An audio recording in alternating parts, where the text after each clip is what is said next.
Bismillahirrahmanirrahim. Assalamualaikum warahmatullahi wabarakatuh.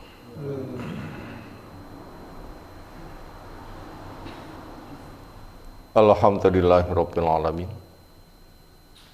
Walladzi arsala rasulahu bil huda wa dinil haqq liyudhhirahu 'ala dini kullih. Wa kafa billahi syahida. Wa asyhadu an la ilaha illallah wahdahu la syarikalah. Wa asyhadu anna Muhammadan abduhu wa rasuluh. Allahumma shalli ala Muhammad wa ala alihi wa ashabihi wa man tabi'ahum bi ihsanin ila yaumiddin. Ya ayyuhalladzina amanu taqullaha haqqa tuqatih wa la tamutunna illa wa antum muslimun wa ba'du. Fa inna asdaqal hadisi kitabullah wa khairal hadyi hadi Muhammadin sallallahu alaihi wasallam. Syarrul umuri muhdatsatuha fa inna kulla muhdatsatin bid'ah wa kulla bid'atin dhalalah wa kulla dhalalatin finnar. Ayyuhal ikhwah akramana Allah subhanahu wa ta'ala. Insyaallah kita masuk hadis yang ke-206 dari 1000 hadis hafalan. Tema di antara sebab tangisan bayi ketika lahir.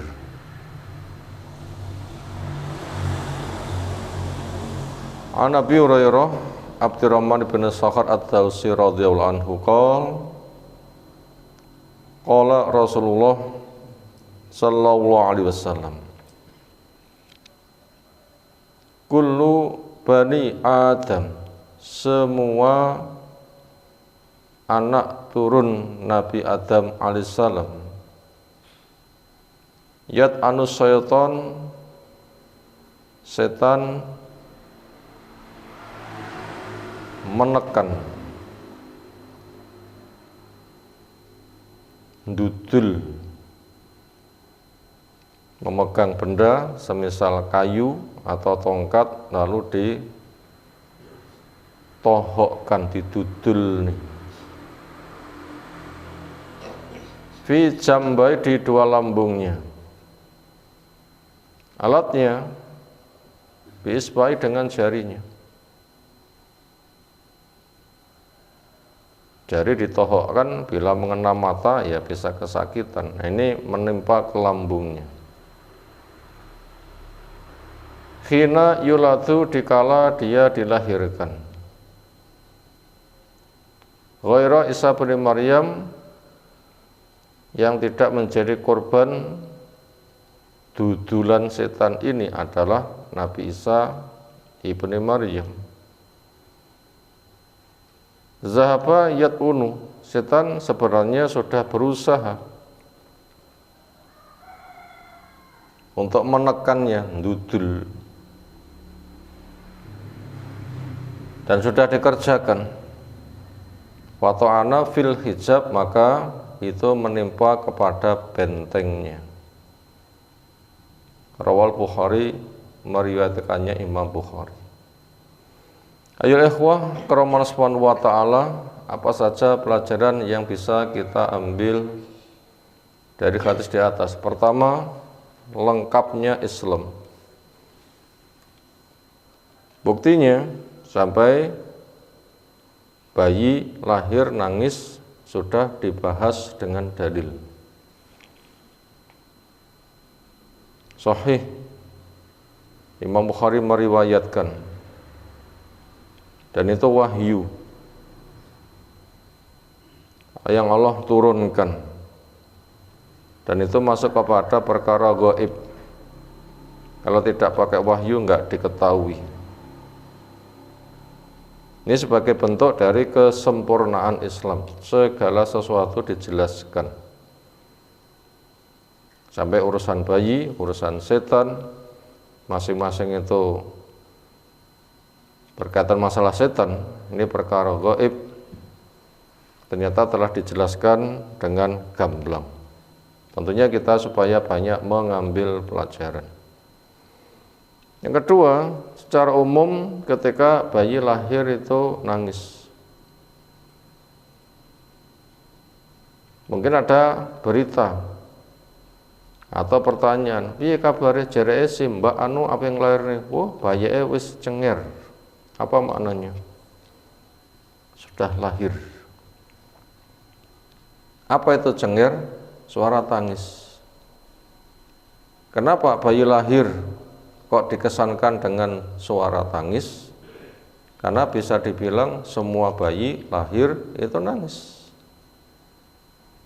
Itu menjadi bahasa lumrah. Pertanyaannya, kenapa nangis? Tentunya sebabnya banyak.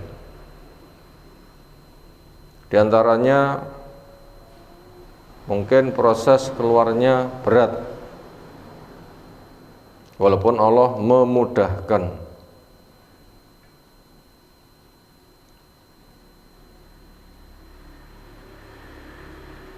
Kadang harus didorong, kadang harus tempat keluarnya dilebarkan, kadang terlilit oleh tali pusar, kadang kepala sampai bingget dari proses lahirnya bayi. Otomatis itu menyebabkan sakit. Kadang harus dipegang tengkonya untuk ditarik keluar atau membantu memudahnya lahir. Itu diantara sebab-sebab bayi nangis. Ada sebab lain.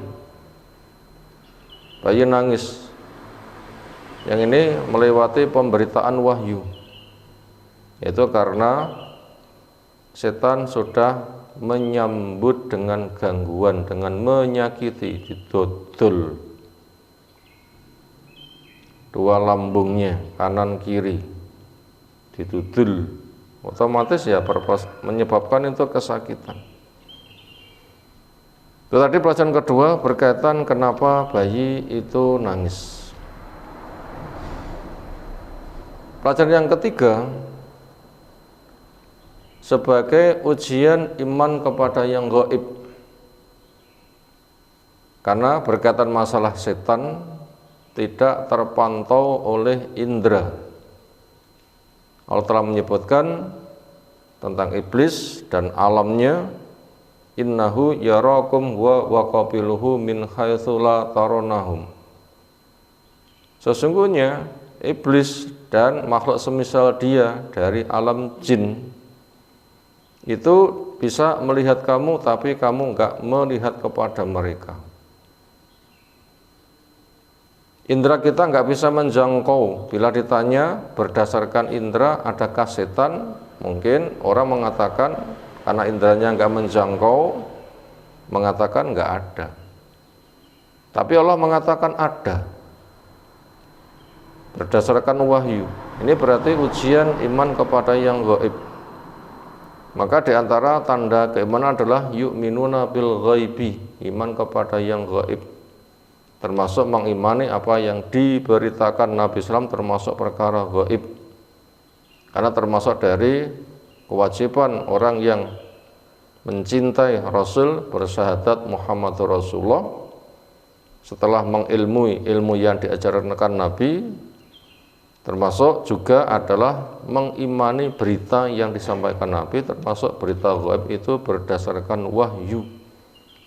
Maka dari situ bisa dibedakan siapa orang yang punya tanda iman dan orang yang tidak memiliki tanda iman. Nah, orang yang memiliki tanda iman, dia mengimani. Kenapa? Rasul memberitahukan jujur, benar, enggak dusta, bicaranya semata dengan wahyu.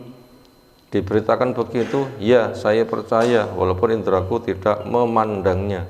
Nah, itu merupakan kesyukuran besar orang ada iman kepada yang gaib, dan ini perkara yang jelas amat sangat penting karena perkara-perkara gaib yang diberitakan amat sangat banyak sekali, termasuk adanya nikmat siksa kubur, kebangkitan di padang mahsyar, surga neraka, adanya malaikat, adanya setan, dan macam-macam. Itu semuanya telah ada berita bimbingannya sehingga orang bisa mendapatkan kemaslahatan dan penyelesaian. Pelajaran yang keempat, kita diajak waspada dari gangguan setan. Karena sejak dari iblis sebagai moyangnya itu sudah menyatakan permusuhan, sebagaimana kisah iblis dengan Adam. Sejak dari perintah untuk sujud hormat pada Nabi Adam, iblis tidak mau, mengadakan pembangkangan, bahkan sumpah isinya untuk mengadakan pengrusakan. Di antara sumpahnya iblis mengatakan, "Wa bi izzatika la'uwiyanahum ajmain." Ya Allah, demi maha perkasamu, Adam bersama anak turunnya akan saya sesatkan semuanya. Datang dari depan, belakang, kanan, kiri, tidak perlu atas bawah, dan semuanya ujung-ujungnya supaya sama-sama dijadikan pemenuh jahanam. Nah, ketika kita diajak berpikir demikian dari gangguan setan, makanya orang harus mengadakan pembentengan. Jangan sampai menjadi korban, karena itu sudah mengganggu sejak dari manusia di dalam prosesnya, dan semuanya akan jadi target, karena iblis mengerahkan anak buahnya tentunya amat sangat banyak sekali. Seperti apa bentuk gangguan setan berkaitan masalah bayi? Pertama, sejak dari perbuatan suami istri, jimaknya itu bila tidak membaca bismillah, yaitu